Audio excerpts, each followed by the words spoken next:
guys! Welcome to my channel. So ngayon, isi-share ko na sa inyo yung isa sa pinaka-paborito kong lotion. So napopost ko na to sa Facebook page ko actually. Pag nagsisale siya, sabi ko, di ba bumili na kayo? So nung nag-sale kasi siya, dun ko siya nabili. Naka-buy one take one siya that time. Ayan siya.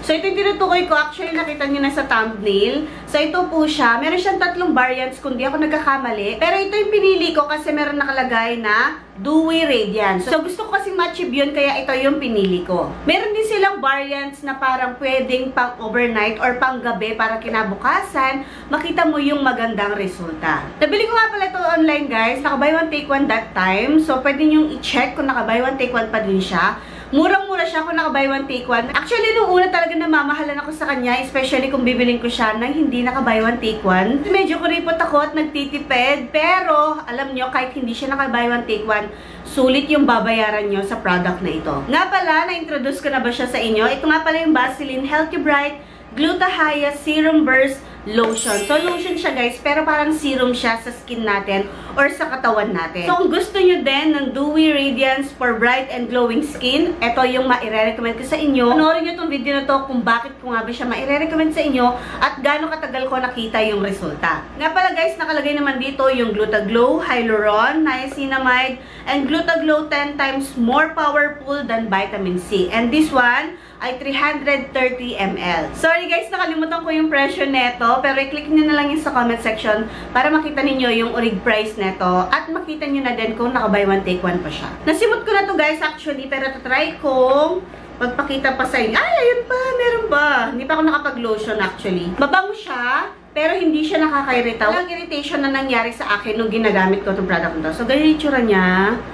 Ayan, makita niyo naman yung skin ko, diba? So, ito yung ginagamit ko. Kahit nung nalaman kong preggy na ako, pinagpatuloy ko pa din siya. Ginagamit ko din siya sa tiyan ko, guys. Feeling ko naman nakatulong siya na hindi ako magkaroon ng madaming stretch marks.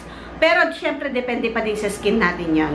So, yan siya, guys. Look, oh. Pag in-spread mo siya, para siyang serum na nilalagay natin sa face. Look. Diba, pumuti na ako. Pumuti na ako, guys, kakagamit ng mga whitening products na nire-review ko at sinishare ko sa inyo. Ganyan yung itsura niya. Wait lang, maglo-lotion muna ako. Hindi pa kasi ako nakapag-lotion. Anyway, guys, describe ko muna sa inyo yung feeling kapag ginamit mo itong product na ito. So, lightweight lang siya. Kung naghahanap kayo ng hindi malagkit na lotion, ito yung maire-recommend ko sa inyo kasi mabilis siyang ma-absorb sa skin. Lotion siya, pero feels like serum on the skin. Ganun siya. Ngayon, kung pawisin kayong katulad ko, kasi pawisin ako, guys. Although dry skin ako, tapos nagpapawis ako madalas, ito yung maire-recommend ko sa inyong lotion. Yung mga variants niya, guys, ito nga, yung pink, meron silang yellow, tapos meron silang blue or violet yata. Yun yung pinang-overnight naman ng iba. Kung addict ka sa lotion na tulad ko, ako kasi guys, parang must-have ko na talaga or kailangan ko talaga ng lotion kasi nagda-dry talaga yung balat ko. Super ma-recommend ko siya sa inyo. Although kinain ko yung mga ibang sinabi ko sa mga ni-review kong lotion na gumamit kayo or bumili kayo ng lotion na merong SPF. Ito kasi wala. Dahil nga dry skin ako, naghahanap ako ng lotion na maha-hydrate talaga yung balat ko. At dito ko nahanap yon. Kasi guys, kapag in-apply mo siya or in-spread mo na siya sa skin, parang nagiging water na lang siya. Hindi ko sure kung ako lang ba or yung iba din na nakagamit nito. Bukod dun sa healthy looking yung skin ko, parang meron siyang kintab na something. Hindi ko alam kung yan o, look o. Kapag ginagamit ko siya, parang may kintab na effect yung lotion na ito. Ina-apply ko siya guys kapag basa pa yung skin ko. Yung medyo damp pa siya. Yung magtira ka ng konting tubig pagkatapos mong maligo, doon mo siya i-apply para masisil niya yung water tapos moisturize pa niya yung skin mo. Although wala siyang sun protection tulad ng ibang products na lotion na ginawan ko ng video, hindi ako nangitim dito bagkus nag-light, nag-bright pa nga at naging dewy nga yung skin ko nung ginagamit ko to. So, kailan ko ba nakita yung dewy or nag-bright yung skin ko? Actually, nung naubos ko tong isa, kasi matagal siyang mauubos dahil madami siyang laman, to think na gumagamit ako nito guys, umaga, tsaka gabi. Nung naubos ko itong isa guys, ginamit ko din to sa tiyan ko. So, medyo matagal talaga siyang magagamit. Kung di ako nagkakamali, siguro mga 3 to 4 months. Depende sa paggamit, depende sa skin, kasi maliit lang naman ako. Depende sa inyo kasi kung gaano kadami yung gagamitin ninyo. At depende sa laki ninyo kung gaano katagal magtatagal itong product na ito. Sabi niya sa claim niya, Glutaglo 10 times more powerful than vitamin C. Kung hindi niyo pa alam, vitamin C is antioxidant na maganda sa pagre-repair ng skin natin.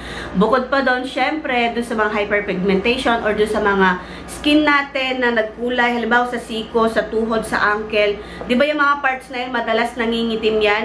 So, nag-iiba yung kulay niya doon sa skin natin. Makakatulong tong product na ito. Nga pala guys, meron din siyang Hyalurone. So, para saan nga ba ang Hyalurone? Sa pagkakaalam ko, nagkikeep siya ng moisture sa balat natin. Kaya katulad ng sabi ko sa inyo, pagkatapos nyo maligo, magpunas kayo ng skin, pero mag-iwan kayo ng konting basa para makip niya yung moisture at saka yung water sa skin natin. Isa sa mga hinahanap kong ingredients kapag naghahanap ako ng skincare ay yung niacinamide.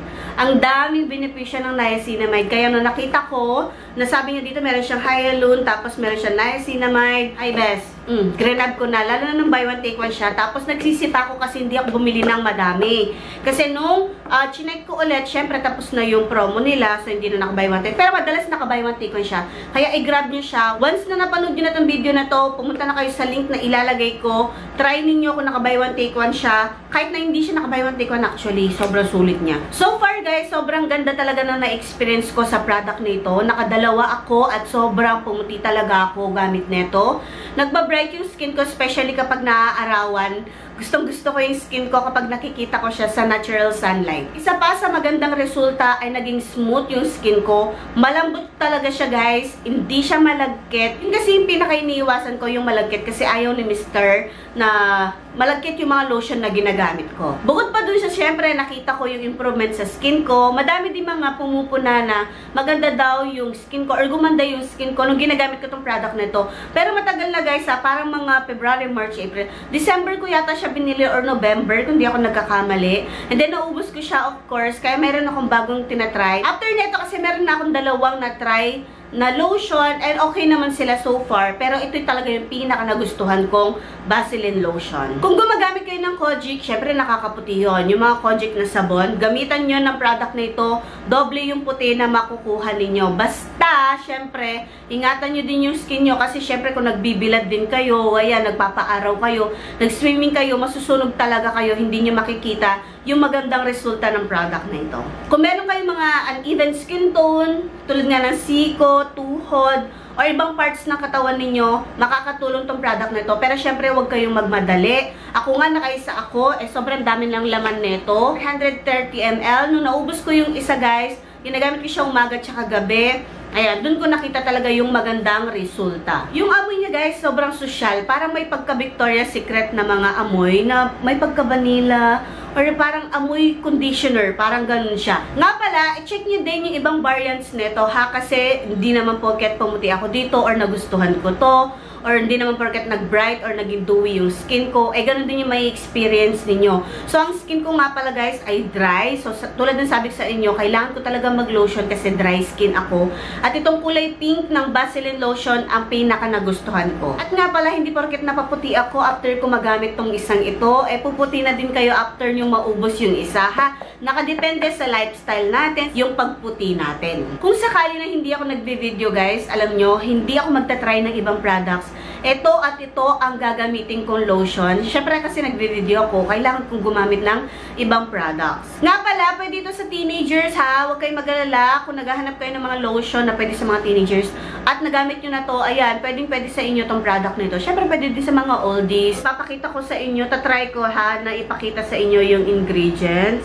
So far guys, sobrang ganda talaga nito. Amoy, performance, pumuti ako. Yung moisture sa balat ko nagstay, naging dewy, glowy. Hindi ito pinadala sa akin, pero I hope padala nila ako kasi sobrang ganda talaga nito.